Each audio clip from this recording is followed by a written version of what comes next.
Genesis, and we're in the 18th session of 24, and we're going to cover chapter 23. We skipped that last time because I wanted to make sure we kept chapter 22 and 24 in juxtaposition to make some points that we did last time. Chapter 23 is really about the death of Sarah, so I just left it for this one. It's a short chapter. Chapter 23, and then 25, 26, and 27. And obviously we're in that portion of the timeline that, after the flood, the call of Abraham and so forth. It's before the monarchy and all of that. So we call it, typically, it's the age of the patriarchs. Abraham, Isaac, Jacob, down through, and his 12 sons, and through Joseph. And so we've been through what I call Unit 1, the first 11 chapters, which some people call prehistory, the flood of Noah and all of that. But from Genesis 12 on, we have the patriarchs, and we've been through from 12 to 20. We've talked about Abraham, and 21 through 27, we had Isaac, and we're going to now go through 4 chapters. The death of Sarah, we'll cover in chapter 23. Then the birth of the twins, Esau and Jacob. And the plot starts to thicken as we get through that. The covenant that we focus so much on in the earlier chapters 12, 15, and 17. Crucial document, crucial commitment between God and Abraham, the Abrahamic covenant.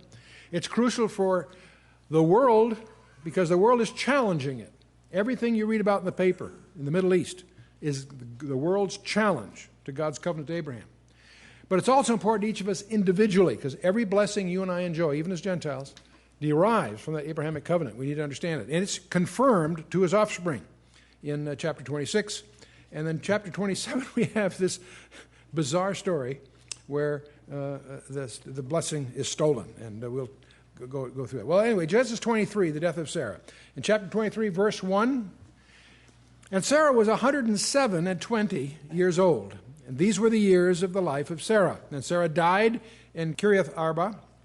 The same is Hebron in the land of Canaan. And Abraham came to mourn for Sarah and to weep for her. And so she was his princess. He revealed in his sorrow the depth of soul that had encouraged him through these previous adventures. And he broke forth into weeping. And the Hebrew words for mourn and weep carry both those ideas. These are very intense.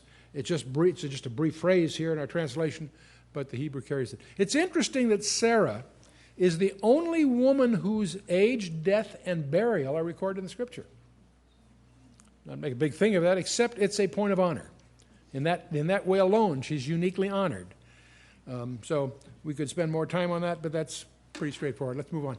Abraham stood up from before his dead and spake unto the sons of Heth, saying, I am a stranger and a sojourner with you. Give me a possession of a burying place with you, that I may bury my dead out of my sight. And so he's going to buy a cave, very important cave, Machpelah. And Isaac at this time, by the way, is about 37. I mention that because just last time we talked about him being offered. And many scholars are shocked to really do the math. We always picture him as a little child in being offered on Mount Moriah. And there's a number of us that infer, we can't prove it, that he probably was in his early 30s. But here he is at 37 when Sarah dies, which is the next chapter. Anyway, we'll go on here. The children of Heth, who owned that land that's around there, Heth answered Abraham, saying unto him, Hear us, my Lord, thou art a mighty prince among us. Indeed he was, by the way. Remember back in chapter 14, with the battle of the 9 kings, that Abraham had under his own organization an army of 318 trained warriors? This isn't just some Bedouin with a few sheep and a tent. He was probably one of the richest men that in the region. And we need to recognize that. So anyway, and they acknowledge it here. Thou art a mighty prince among us. In the choice of our sepulchres, bury thy dead. None of us shall withhold from thee his sepulchre, but that thou mayest bury thy dead. In other words, take what you want. And he's not going to do that. Abraham stood up and bowed himself to the people of the land, even to the children of Heth, and he communed with them, saying, If it be your mind that I should bury my dead out of my sight, hear me. and entreat for me to Ephron, the son of Zohar, that he may give me the cave of Machpelah, which he hath, which is in the end of his field. For as much money as it is worth, he shall give it me for a possession of a burying place amongst you. Don't misunderstand the language here. He's not talking about getting it for free. He's going to purchase it. You need to understand, it sounds to us in our naivete that it sounds like he's offering it free, and he'll offer it for a reasonable price. You got Bedouin bargaining going on here, okay? So, and Ephron dwelt among the children of Heth, and Ephron the Hittite answered Abraham in the audience of the children of Heth, even all that went in at the gate of a city. Notice, all these things always take place at the gate. When you get to Boaz and Ruth, it's always at the gate. You'll notice that. You need to understand that in those communities, the town council were the guys that sat at the gate. It's the place that the men of authority, in respect of the town, transacted their business. If there was a formal thing to be approved, they would do it at the gate. So when you hear this, you get the picture that when at the gate, you're dealing with the alderman or the city council, if you will. Anyway, he says, Nay, my lord, hear me. The field give I thee, and the cave that is therein I give it thee. In the presence of the sons of my people give I it thee. Bury thy dead. And Abraham bowed himself down before the people of the land, and he spake unto Ephron in the audience of the people of the land, saying, But if thou wilt give it, I pray thee, hear me. I will give thee money for the field. Take it of me, and I will bury my dead there. So Abraham recognizes he's not talking for free. He just wants to name the price. And Ephraim answered Abraham, saying unto him, My lord, hearken unto me, the land is worth 400 shekels of silver. What is that betwixt me and thee? Bury therefore thy dead. Such a deal, And Abraham hearkened unto Ephron, and Abraham weighed to Ephron the silver, which he had named in the audience of the sons of Heth, 400 shekels of silver, current money, with the merchant. And the field of Ephron, which was in Machpelah, which is before Mamre, the field, and the cave which was therein, and all the trees that were in the field, that were in all the borders round about, were made sure. And Abraham for a possession in the presence of the children of Heth, before all that went in at the gate of a city. It's interesting that God has granted them, Abraham and his descendants, the land. Nevertheless, Abraham insists upon purchasing it's the only piece of ground he ever owned on the planet Earth, a place to bury his dead. Machpelah. There's a mosque built there now, but it's a very, very revered place there in Hebron. It's interesting, as you hear about all these so-called settlements, do you realize that those were purchased from the Arabs at inflated prices over the years? They didn't just take them, they bought them. So that's something the press never brings out. But anyway, let's get back to this. Verse 19, And after this, Abraham buried Sarah his wife in the cave of the field of Machpelah before Mamre. The same is in Hebron in the land of Canaan. And so Machpelah means double cave. It's sort of a double cave. And it became the burial place not only of Sarah, but Abraham will be buried there, Isaac will be buried there, his wife Rebekah will be buried there, and both Jacob and Leah will be buried there.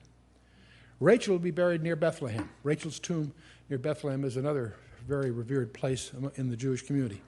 But Machpelah is legendary, as you can probably imagine. So anyway, that's Abraham's purchase of this. That's essentially chapter 23. Chapter 24 we took last time. That was where Abraham then commissions his business partner, his servant Eliezer, to get a bride for Isaac. We went through all that last time. Now we get to chapter 25, the birth of Esau and Jacob. Then again, Abraham took a wife, and her name was Keturah. This is wife number 3, in a sense. Now, you can argue that one is a concubine, and many people misunderstand that. A concubine is not a whore. A concubine is like a second-level wife. She had certain legal rights, certain status. And so often when you read the Bible, you may miss that. There is a distinction. In this case, we have Keturah. I want you to understand this because, we're all familiar with the fact that he had a wife by the name of Sarah who had a son, Ishmael, and then Isaac, right? Sarah's died. He's taken Keturah. You want to understand who the descendants of Keturah are, we're going to go through that here. And she bare him Zimran, Jokshan, Medan, Midian, Ishbak, and Shua. In turn, Jokshan begot Sheba and Dedan. I'll show you this on a chart here in a minute. And the sons of Dedan were Asherim, Lechuim, and Lubimim. And the I-am ending, by the way, is a plural. In certain Hebrew, not all, but certain Hebrew nouns, the I-am is a plural. Okay, in English, we often just add an S to make it plural. Well, in certain categories of Hebrew nouns, there's an I-am ending. And so the Asher in plural would be Asherim, and Letush would be Letushim, Letushim. And anyway, I can mispronounce more of them if you like, but we'll go ahead. And the sons of Midian, Ephah and Epher, and Hanoch, and Abida, and Eldah. And all these were the children of Keturah. Now, let's just take a look at this on a chart. It may help you. Abraham had Sarah, and he had Hagar, right? And he had Keturah. Sarah had Isaac, and through her handmaid at the time, Hagar, he had Ishmael. And now under Keturah, he has six others. Zimran, Jokshan, Medan, Midian, Ishbak, and Shua. I want you to get the broad, you don't have to remember the names, we get the broad picture here. Now, Jokshan had Sheba and Dedan, and under Midian, we had Ephah, Epher, Hanoch, Abida, and Eldah. The reason this is interesting is that Sheba and Dedan are principal cities in Saudi Arabia. From the tribes of Sheba and Dedan come those that are the purest, in a sense, of Saudi Arabians, okay? But in addition to that, these others under Midian are those that you would call Bedouins. I want you to notice that the Saudi Arabians and the Bedouins would be most, in their purest sense, would be derivative of Keturah. Notice that they're not descendants of Sarah, okay? They are sons of Abraham in a second level sense. Okay. Abraham gave all that he had unto Isaac, but unto the sons of the concubines, which Abraham had, notice that's plural, there may have been others, Abraham gave gifts and sent them away from Isaac his son, while he yet lived eastward unto the east country. The concubines is plural, if for no other reason than you talk about Hagar and Keturah. But there's even a suggestion of some scholars, this isn't intended to necessarily be exhaustive. Okay? All the days of the years of Abraham's life, which he lived, 160 And Abraham gave up the ghost and breathed out his breath, is what the Hebrew actually says, or breathed his last is another way of saying the same thing. He gave up the ghost, and he died in a good old age, an old man, and full of years, and was gathered to his people. That's an interesting expression. It's interesting, if for no other reason than in Luke 16, Jesus refers to Lazarus, who died, who went to Abraham's bosom.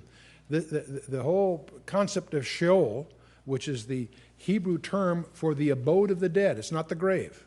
You can own a grave. You can't own Sheol. Understand there's a major distinction between the grave in a physical sense and Sheol, which is the abode of the departed spirits. Okay?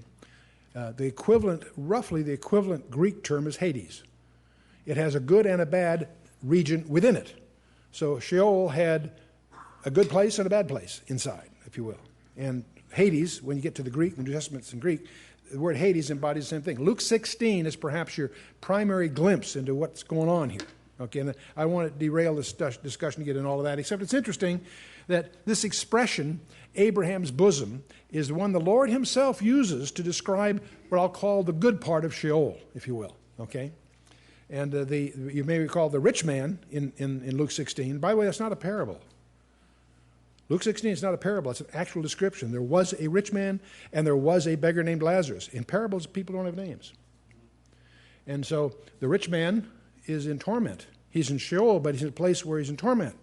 He knows that there's Lazarus. Let Lazarus touch his finger and dip my in water and cool my tongue. And it's explained to him that he can't get from one side to the other. It's interesting that they know about each other. He knows that Lazarus is there. He doesn't complain. He knows he's got his just due. But he says, if that's the case, then tell my brothers. So he recognizes he could have avoided where he is if he had repented. There's Luke 16, tremendous insight here. Excuse And, we generally view that when Jesus at the cross, when he goes to Sheol to preach, to announce his victory, he takes those in Abraham's bosom with him. That's the inference that we draw. And not free of controversy, but that's the general view.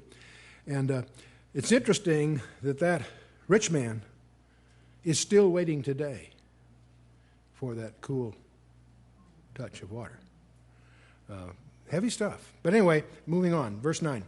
And his sons Isaac and Ishmael buried him in the cave of Machpelah, in the field of Ephron, the son of Zohar, and the Hittite, which is before Mamre. The field which Abraham purchased of the sons of Heth, there was Abraham buried, and Sarah his wife. And it came to pass after the death of Abraham that God blessed his son Isaac, and Isaac dwelt by the well Lahai Roi. That was the well where he first encounters Rebekah, you may recall, the well of he that sees me and so forth. And that was the place where, that was the well that Hagar was rescued by God in a certain sense. So back in chapter 16, you may recall. And so that's where Isaac was meditating when he received his wife, Rebekah. And so this is a place where God answers prayer. Anyway, now these are the generations of Ishmael. We're switching now. We're going to talk. Often in the Bible, the secondary ones get brought first and set aside. We're going to talk about, get this family tree out of the way before we get into some other stuff. Now these are the generations of Ishmael, Abraham's son, whom Hagar the Egyptian, Sarah's handmaid, bare unto Abraham.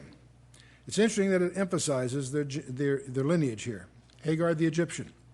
And these are the names of the sons of Ishmael, by their names according to the generations, the firstborn of Ishmael. There are 12 of them. Nebajoth, and Kedar, and Abiel, and Mibshem, and Mishma, and Duma, and Massa, Hadar, Tema, Jetur, Naphish, and Kedemah. These are the sons of Ishmael, and these are their names by their towns and by their castles, 12 princes according to their nations. Remember, God promised Abraham he'd be a father of many nations, not just Israel, many nations. So we went through this before. We had Sarah, Hagar, and Keturah. And under Keturah, we had these 6 descendants. Under Ishmael, we've got 12 more. So there's 12 tribes, if you will, spawned, if you will, by Ishmael. And so the point I want to make, we'll come back to this again, but we'll come back to this. And these are the years of the life of Ishmael, 137 years, and he gave up the ghost and died and was gathered unto his people, and they dwelt from Havilah unto Shur, that is, before Egypt, as thou goest towards Assyria, and he died in the presence of all his brethren. All of this is south and east of the land of Israel. These are the generations of Isaac, Abraham's son. Abraham begot Isaac, and Isaac was 40 years old when he took Rebekah to wife, the daughter of Bethuel, the Syrian of Paddan Aram, and the sister of Laban the Syrian.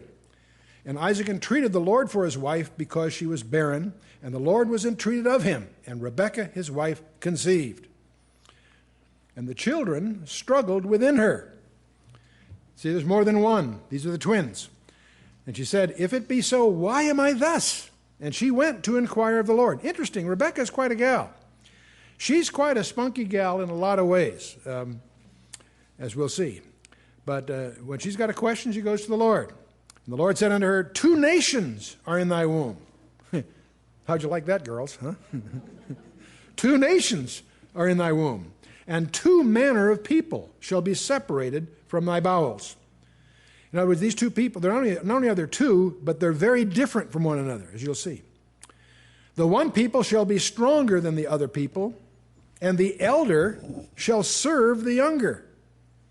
Now that's an exception to the normal rule. The firstborn is the one that usually was the priest of the family. The firstborn had a double portion in the inheritance. Firstborn was not just the fact that he was born first. The word firstborn means more than that. The firstborn is like a title. He's the leader. Jesus Christ is called the firstborn of creation in the book of Colossians and Laodicea. Both use that strange expression. It doesn't mean there's more born. It means that it's a title of eminence, if you will. Anyway, and when her days to be delivered were fulfilled, behold, there were twins in her womb. The first came out red, all over like a hairy garment, and they called his name Esau. And it's interesting, I won't get into all the play on words here. We're going to find all through this, we're going to miss a lot because there's all through this some real plays on words in the Hebrew. But it turns out the name for red and the name for Esau are very similar if you accent the syllables slightly differently. So it doesn't sound like, in English it obviously isn't, but in Hebrew it was. And after that came his brother out. He came in later, so he's younger. And his hand took hold on on his heel. Apparently the infant actually grabbed a hold of his twin brother's heel. And his name was called Jacob, or Yaakov actually. And Yitzhak was 80 years old when she bare them. And the boys grew. And Esau was a cunning hunter, a man of the field. And Yaakov was a plain man, dwelling in tents. And Yitzhak loved Esau because he did eat of his venison, but Rebekah loved Yaakov, or Jacob. Therein lies the problem, by the way. You got divided parents here, and that leads to problems, always does. And it's interesting to really get the picture. Esau is a man of the outdoors. I'll add my own interpretation, a man of the world, if you will. A hunter, very skilled, crafty hunter. He's going to get out-crafted by his younger brother, as you'll see shortly. But the other thing, of course, being a man of the field, he had a lot of appeal to his father. Isaac liked that, as most guys would, you know. You can easily visualize Isaac giving a Harley Davidson for his birthday. I mean, you get the picture. Jacob was a man of the tents. He's an indoor guy. And Rebekah, for probably lots of other reasons too, loved Jacob. So we have this rivalry, one parent favoring one and the other the other. Now Jacob means, or Yaakov, actually means, may he protect. That is, may God protect him. But the word sounds, agab means heel. And agab means deceitful, sly, and insidious. So there's 3 different Hebrew words here that are, if you pronounce them softly, a little sloppily, they all mean slightly different things. Yaakov is suggestive of a heel catcher, and that's, of course, why they named him that, because that's what he did when he was born, but you're going to discover the name fits for lots of other reasons. Akab is heel, and Akab is deceitful, sly, insidious, somebody you always want to watch over your shoulder kind of guy. So that's why the word Jacob, or Yaakov, in your Bible probably has a marginal note, one who grabs the heel, or one who trips up. A heel catcher is often used as a summary label in the English for Yaakov. Now it's interesting, when you get to Paul in the book of Romans, Paul hammers away 3 chapters of his definitive statement of Christian doctrine called the book of Romans. Chapters 9, 10, and 11, he hammers away that God is not finished with Israel. It's amazing how it's too bad more Christians don't recognize that God has got a destiny for Israel that's very paramount. But Romans 9 is on its past, and in Romans 9, starting at verse 11, Paul makes some interesting remarks about all of this. He says, "For the children being not yet born, neither having done any good or evil, that the purpose of God according to election might stand, not of works, but of him that calleth," namely God. "It was said unto her, the elder shall serve the younger. And it is written, Jacob have I loved, but Esau have I hated." You say, boy, that seems unfair. That was before they were born. Well, that's a little misleading in my mind, because God knows what's coming. And if you're going to do something despicable, he knows about that in advance. Okay? And now in this case, it gets Esau. God loves the sinner, don't misunderstand me. But Esau despised his birthright. That's his sin. Not selling it to Jacob, except to the extent that it manifests the fact they had no regard for it. That's the problem. We'll get through this. This is not the only time that the firstborns passed by. Remember Seth and Cain. Seth is younger than Cain, but supersedes him. Shem and Japheth. Remember Shem, Ham, and Japheth, the 3 sons of Noah. Isaac and Ishmael. Isaac was younger, but he came second. But he's the one to whom the promise was given. Jacob is favored over Esau, even though Esau is older. Judah and Joseph were both younger than Reuben, who would have been the firstborn, except he did some things he shouldn't have. We'll deal with that when we get there. Moses and Aaron. Aaron was Moses' older brother, yet obviously Moses got the con here, right? And that's in the Navy sense, okay.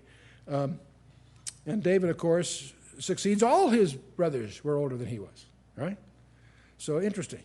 Now, we look through this family tree. We look through Keturah's descendants, which were the Saudi Arabians and the Bedouins. You look under Ishmael, you have all these other tribes. Now, under Isaac, we have two children, Esau and Jacob. Esau the first, then Jacob. The thing you want to recognize, you'll see that Esau will shortly marry daughters, or I should say granddaughters of Ishmael. So you're going to discover that the descendants of Esau and the descendants of Ishmael and the descendants of Keturah in general are going to intermarry. These tribes will intermarry. They don't keep distinct. There is no command for them to do so. There is no person on the planet Earth today that can trace, I don't believe, they can trace his lineage in an unblemished way back to any one of these, because the tribal, over the generations, commingle. You follow me? So I mention that because we often think of the Arabs as Ishmaelites. And you can use that term connotatively, if you will, just as the press uses the term Arabs connotatively. What do you mean by an Arab? Do you mean someone that lives in Saudi Arabia? Are you excluding Syria? You know, and so forth. You certainly exclude Iran, the Persians. They don't regard themselves as Arabs. But see, our press, what they really mean are Muslims, but they don't want to use that term, so they call them Arabs. But it doesn't mean they're sons of Ishmael or even sons of Esau, because they could be sons of Keturah outside, sons of Keturah rather than from Hagar. You follow me? That whole amalgam, that whole bucket, if you will, are what's loosely, connotatively called Arabs. Denotatively, an Arab is someone that lives in Saudi Arabia, and most people don't mean that, where they use the term in a connotative sense. So that just will add to the confusion as you read your papers, because the press has no concept of what an Arab is. They have no concept of what a Palestinian is. I won't get into that here. Let's go on. Verse 29. Job, he boiled some pottage. And I'll spare you all the play on words through here. But anyway, he boiled some pottage. And Esau came from the field and was faint. He apparently, even though he's a very skilled hunter, had a bad day. He didn't get what he had hoped to get. He's famished. Esau said to Jacob, "Feed me, I pray thee, with some of that red pottage." Now it's interesting that here is Esau, which means red, and he was red-skinned, red hairy and red-skinned, and yet we have red pottage. There's a lot of play on words in the Hebrew. I'll spare you, but you can see how it'll play out here. I pray thee with some of the red pottage, for I am faint. Therefore was his name called Edom.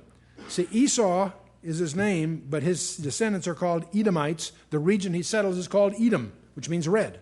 It comes from the fact that he was red, but it also links back to this transaction that he indulges with his younger brother. Jacob said, "Sell me this day thy birthright." See, I would argue that Jacob is the more clever hunter.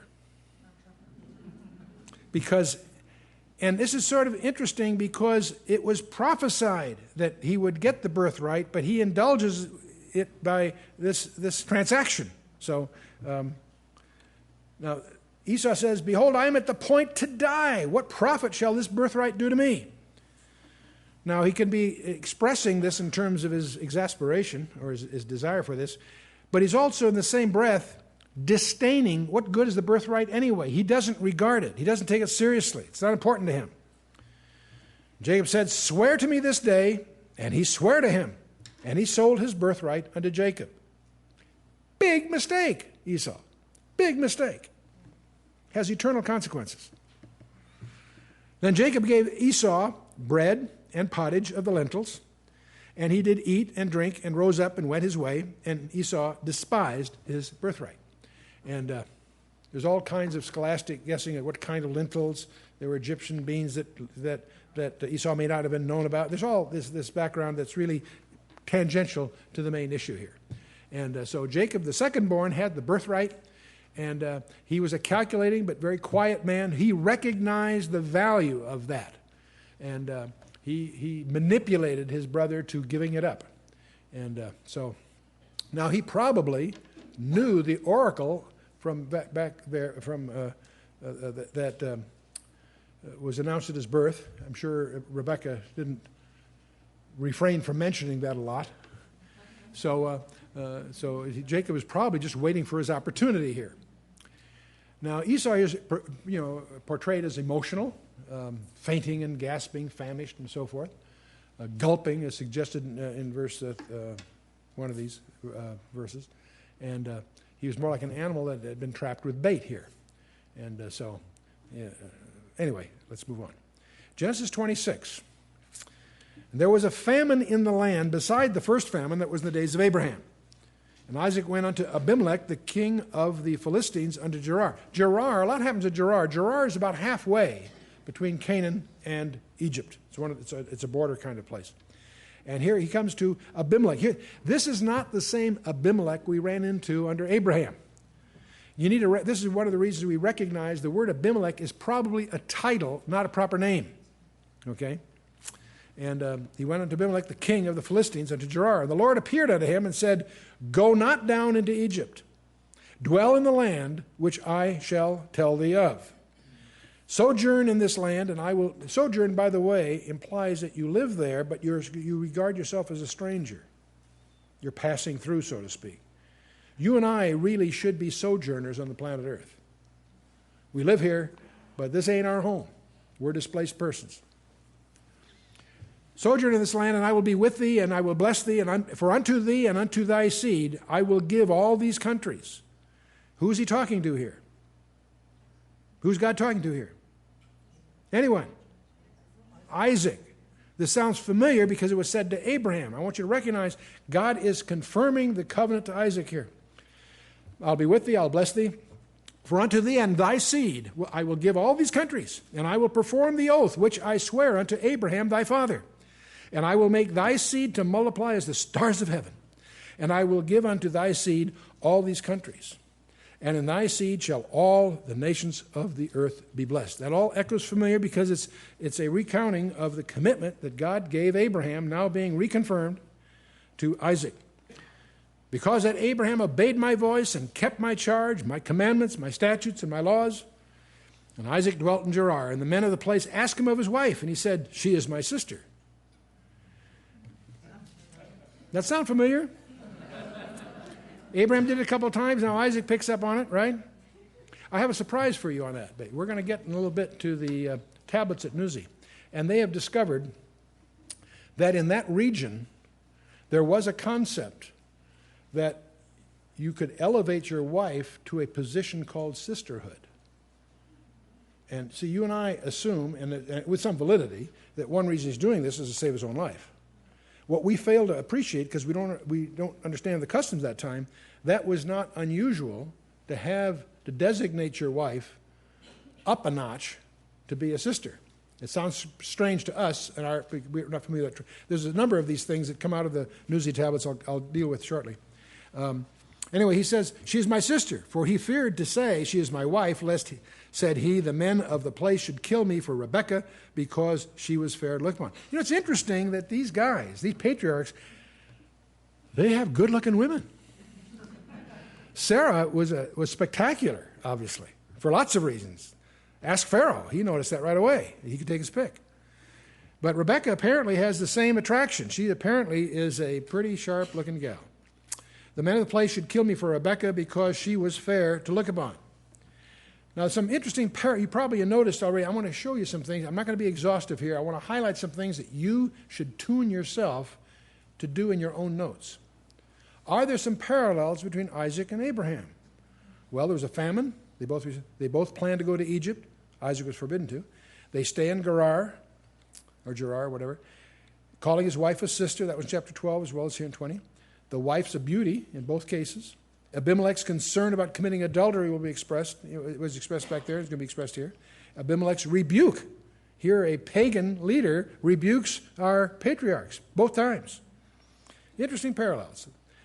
I want you to be sensitive to parallels because I don't want to overemphasize this because these are live, real stories of real people that had real passions and concerns and did some things right and made some things wrong and so forth.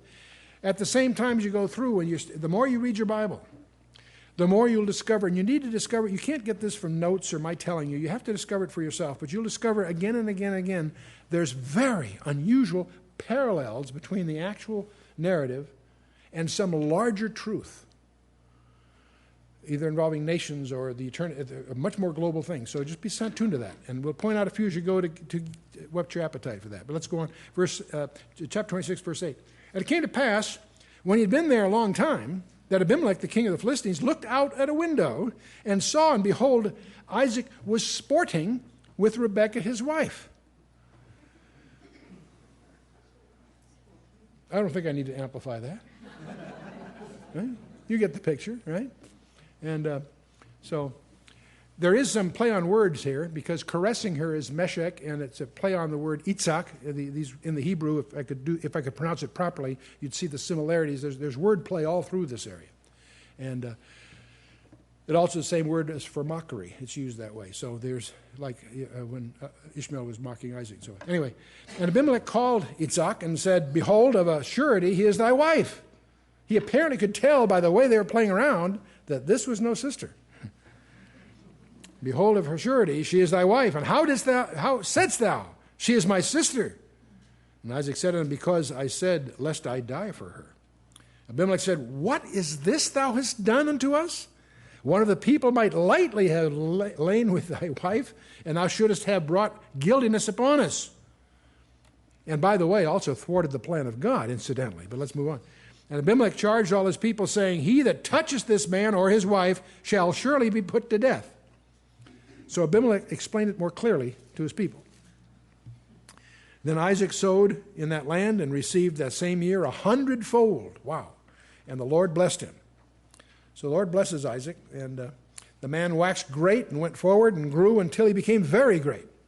For he had possessions of flocks and possessions of herds and a great store of servants. And the Philistines envied him. For all the wells which his father's servants had digged in the days of Abraham his father, the Philistines had stopped them and filled them with earth. So the Philistines had plugged these wells. Abimelech said unto Isaac, go from us, for thou art much mightier than we are. And Isaac departed thence and pitched his tent in the valley of Gerar and dwelt there. And Isaac digged again the wells of water, which they had digged in the days of Abraham his father, for the Philistines had stopped them after the death of Abraham. And he called their names after the names by which his father had called them. And Isaac's servants digged in the valley and found there a well of springing water. The herdmen of Gerar did strive with Isaac's herdmen, saying, the water is ours. And he that called the name of the well is Itzhak, because they strove with him. And see, the word Itzhak means contention, if you will. And because they strove with him. And they digged another well and strove for that also. And they called the name of it Sitnah, hatred, or again, a similar word to contention. And he removed from thence and digged another well, and for that they strove not. And he called it, the name of it, Rehoboth, which means room. We get some openness now. And he said, for now the Lord hath made room for us, and we shall be fruitful in the land. So Rehoboth means room, or like open spaces. And for now the Lord has made room for us, and we shall be fruitful in the land. And he went up from thence to Beersheba. And again, Beersheba means well of the covenant, but it also means probably 7 wells. There's a pun involved there too. The Lord appeared unto him the same night and said, I am the God of Abraham thy father, fear not, for I am with thee, and will bless thee, and will multiply thy seed for my servant Abraham's sake. And he builded an altar there. That's Isaac. He built an altar there and called upon the name of the Lord and pitched his tent there. And there Isaac's servants digged a well. And Abimelech went out to him from Gerar, and Ahuzah, one of his friends, and Phicol, the chief captain of his army. By the way, small point, but Phicol probably also is a title, not a name, because we encounter him later on. We encountered him earlier in chapter 21, I believe it was. Anyway. And Isaac said unto them, wherefore come ye to me, seeing ye hate me, and have sent me away from you? And they said, we saw certainly that the Lord was with thee. That's an interesting observation of their enemy. That's interesting observation. We saw certainly that the Lord was with thee. And we said, let there be now an oath between us, even betwixt us and thee, and let us make a covenant with thee, that thou wilt do us no hurt, as we have not touched thee, and as we have done unto thee nothing but good, and have sent thee away in peace. Thou art now the blessed of the Lord. And he made them a feast, and they did eat and drink. And they rose up betimes in the morning, and sware to one to another, and Isaac sent them away, and they parted from him in peace. And it came to pass the same day, that Isaac's servants came and told him concerning the well which they had digged, and said unto him, We have found water. And he called it Sheba. Therefore the name of the city is Beersheba unto this day. Esau was 40 years old when he took to wife Judith, the daughter of Beeri the Hittite, and Bashemoth, the daughter of Elon the Hittite, which were a grief of mind unto Isaac and to Rebekah. Esau was not supposed to having a Canaanite, marrying a Canaanite was forbidden when you get to the Torah. Now the Torah is later, that's under Moses, but my point is he is doing something here, probably deliberately offending his parents. And he was, it certainly declares how unfit Esau was for God's blessing, rebellious by nature. Let's move on. These daughters, these Canaanite daughters of Esau, were a grief of mind into Isaac and Rebekah. They are tying his offspring to Ishmael, in effect. So now we're chapter 27. We get this famous story of the stolen blessing. It came to pass when Isaac was old, and his eyes were dim, so he could not see. Understand, Isaac is blind, virtually. He called Esau, his eldest son, and said unto him, My son, he said unto him, Behold, here I am. He said, Behold now, I am old, and I know not the day of my death. Now therefore take, I pray thee, thy weapons, thy quiver and thy bow, and go out to the field, and take me some venison. Isaac loved the game that Esau would bring home, and apparently was very good at it. He says, And make me some savory meat, such as I love, and bring it to me, that I may eat, that my soul may bless thee before I die. So he knows he's down at the final strokes here. And this is sort of he wants a special occasion here. Make me some venison, and he'll pass on the family blessing. Now, Rebekah overhears all this, of course. Rebekah heard when Isaac spoke to Esau, his son, and Esau went out into the field to hunt for venison and to bring it.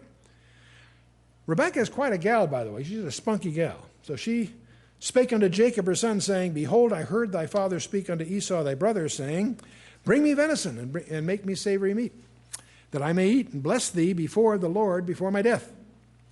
Now therefore, my son, obey my voice according to that which I command thee. Well, there's a good Jewish mother. She's got it all in control here. I almost hear Naomi and Ruth saying the same thing, coaching Ruth, but this is a little more aggressive here.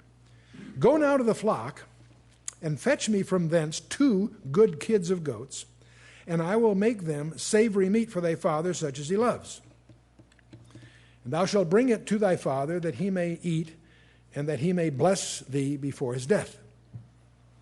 Jacob said to Rebekah's father, Behold, Esau my brother is a hairy man, and I am a smooth man. My father peradventure will feel me, and I shall seem to him as a deceiver, and I shall bring a curse upon me, not a blessing. Smart kid. Mother said unto him, Upon me be thy curse, my son. Only obey my voice, and go fetch me them.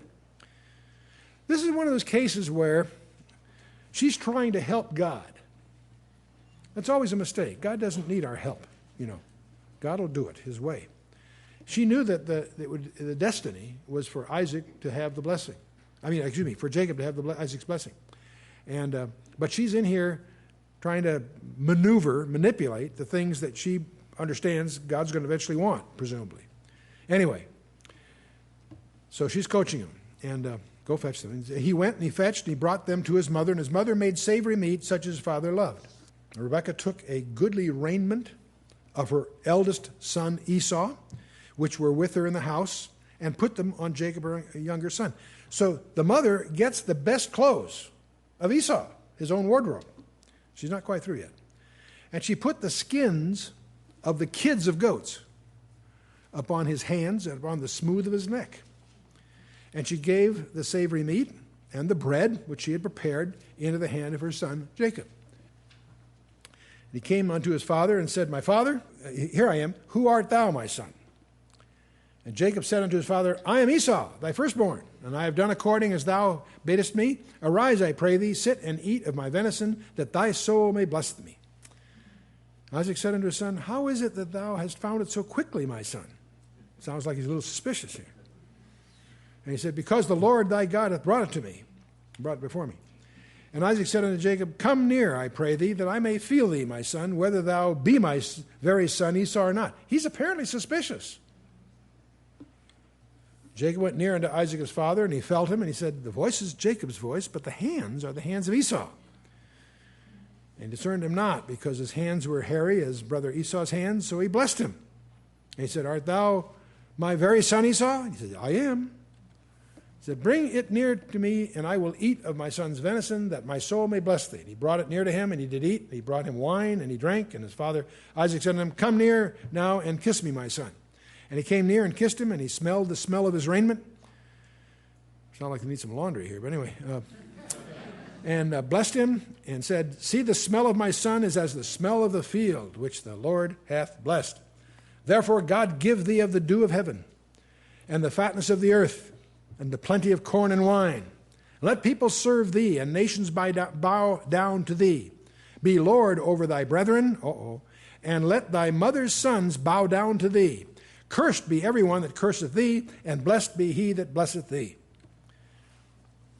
Well, it came to pass, as soon as Isaac had made an end of blessing Jacob, that Jacob was yet scarce gone out from the presence of Isaac his father, that Esau, his brother, came in from his hunting. No, here we go. And he also had made savory meat, and brought it unto his father, and said unto his father, let my father arise and eat of his son's venison, that thy soul may bless me. As Isaac his father said unto him, who art thou? He said, I am thy son, thy firstborn Esau. Now, Isaac trembled very exceedingly. He turned quite violent, apparently, and said, who? Where is he that hath taken venison, and brought it me, and I have eaten of all before thou camest, and have blessed him? Yea, and he shall be blessed. Isaac is probably pretty shook at this point, because he realizes, obviously, he's been tricked. But he also realizes that the result is what God had predicted.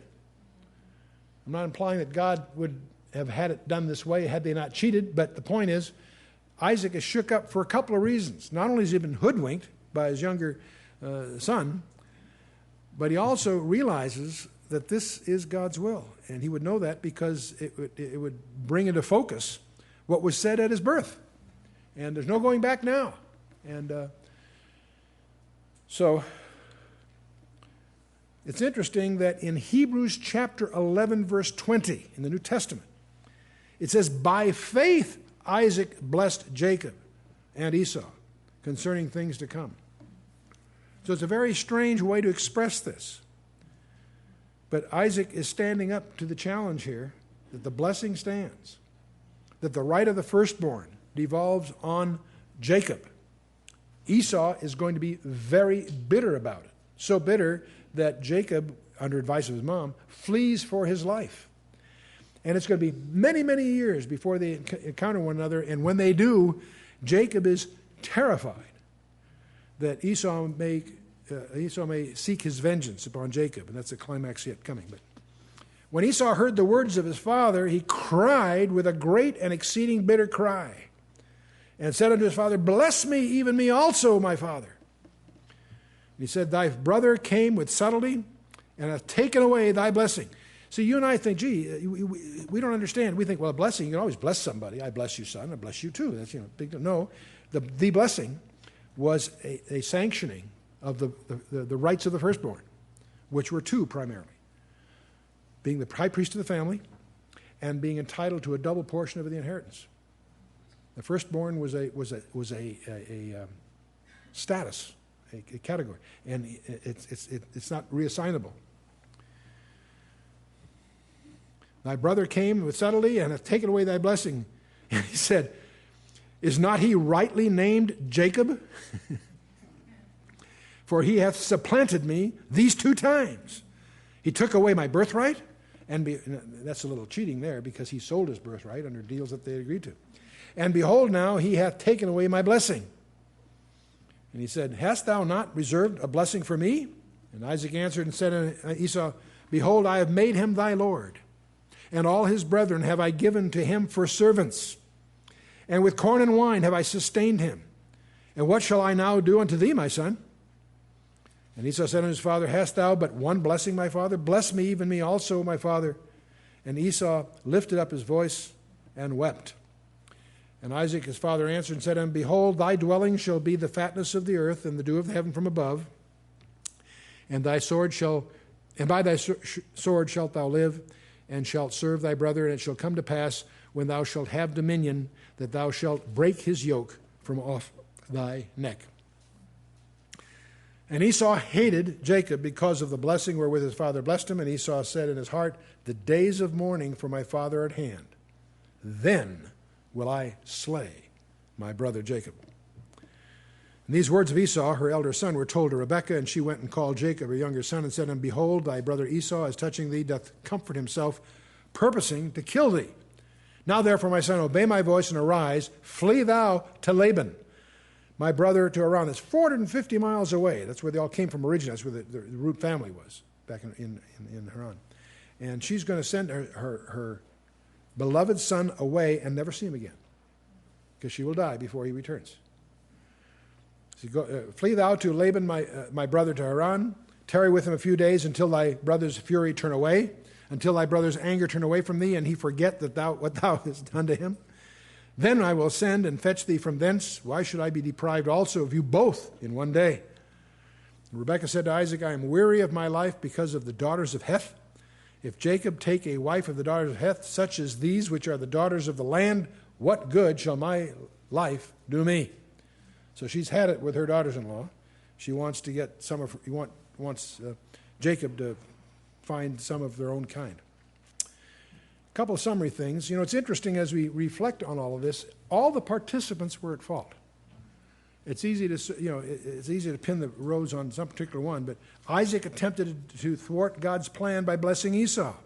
It was God's plan. He announced at their birth that Isaac was to be the favored one, that Jacob was to be the favored one. But Isaac was really, in effect, trying to thwart God's plan in the first place. Esau broke the oath that he'd made with Jacob. He'd passed that birthright on for a deal. And Rebekah and Jacob both tried to achieve God's blessing by deception. So there's no high ground here. They've all been wrong. And of course, their victory would reap hatred and separation. Rebekah would never see Jacob again. And Jacob alone did not destroy the family. Parental preference did. The roots of this are in Isaac and Rebekah's lap, if you will. Now, there are many lessons here. We could spend a lot of time gleaning all kinds of lessons here. Parental favoritism, of course, which tore the family apart. We've emphasized that already. The spiritual insensitivity of both Isaac as well as Esau. Isaac is to blame here in part two. Reliance on the senses rather than spiritual discernment. Isaac loved his venison, right? And Esau brought it, so that made them, they bonded. And of course, the whole issue of deception. Jacob's only hesitancy was the fear that he would be cursed instead of blessed.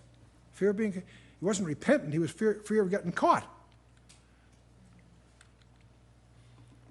He's going to later learn that blessings are given by God, not gained by deceit. That's the lesson that's going to be unfolding as we go forward. Now, as you get into any Bible study, but especially these portions of Genesis, you'll discover there are many levels of understanding. There is the narrative itself, and it's fascinating to get into the archaeology. They're real people, and it really happened. These are real places, fine. But there's also, you'll discover some spiritual elements. So you can look at this historically, archaeologically, getting into the books and finding out where they've discovered this, that, and the other thing. There's also theological stuff. There's all kinds of doctrinal issues here, where blessings come from and what God's plan is and so forth. And there's also comparative aspects. You can compare this with passages in the New Testament. You'll see all kinds of parallels. I'll show you a few of those before we're through. But perhaps the deepest one, which is different than all the previous three, is devotional. Just immerse into the story and see what God tells you. And recognize that as you go through life, you'll read this story many times as you're going through your Bible. And I'm going to predict, more often than not, when you go through the story, you'll see something you didn't realize before. Some relationship, some nuance, some aspect. And God will use that to communicate with you. So your first level of devotional would be just to observe what's there. Who did what to whom, when, and where. Think it through. Then you ask the question, why? What are the primary implications of what's going on? And then the application, you finally want to ask the so what question. Okay, so what? What's the story got to do with me? Now, here. So I'm going to suggest your observation, interpretation, and application is an approach as you immerse yourself into the Word of God. And so we've gone from through Isaac here. We're obviously now into the whole story of Jacob. So we're going to be dealing with that in the next session. We'll talk about Jacob at Bethel, what happens, the strange things happened there. We'll talk about Leah and Rachel and that bizarre symphony that goes on there. And then the sons of Jacob, where the 12 tribes come from. And then finally, Jacob has to flee.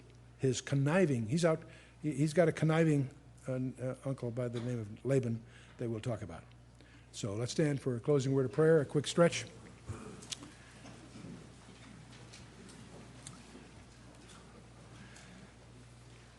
Father, we thank you for your word. We do pray, Father, that you would speak to us through your word, that you would guide our thoughts, that we too might be more spiritually discerning, that we might too understand that you have your plans, not just for Jacob and Isaac and so on, but for ourselves.